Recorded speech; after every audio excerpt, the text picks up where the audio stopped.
Hey, this is Jake with Trickfish, and today we're looking at our new signal filter pedal.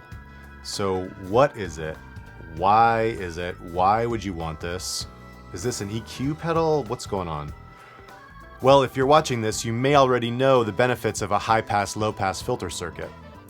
But generally speaking, a high-pass filter allows you to remove frequencies below a particular threshold frequency.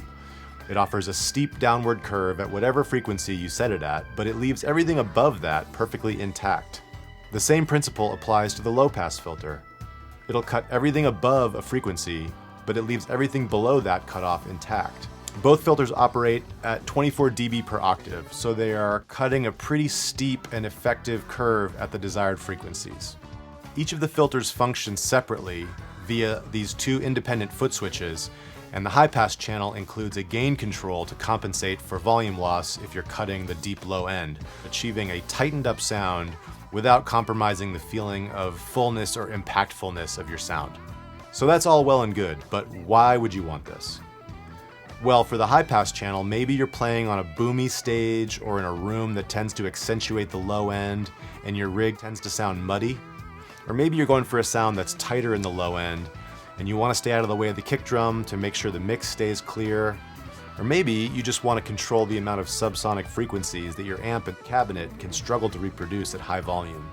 And cutting those deep subsonic lows can protect your speakers, and it can help your amp and cabinet run efficiently, since those lows take a lot of power to push. As for the low pass channel, I tend to think of this as a way to soften up a bright top end. Maybe you have new strings and they're a little zingy, or maybe you love the articulation and pop of the highs that you have, but it's just a little bit too much and a little bit too high. Maybe you play a style of music where you want very little high end, and traditional treble and mid-range EQs just don't quite get you where you need to be. In both cases, what I do is simply dial back the controls until I get the desired effect on both ends. The great thing about a filter like this, as opposed to a traditional EQ, is that everything inside those cutoff frequencies is unaffected. So you're really not messing with your remaining sound, as opposed to a traditional EQ in which the slopes can affect the surrounding frequencies. So let's go ahead and make some noise and you guys can hear what it sounds like.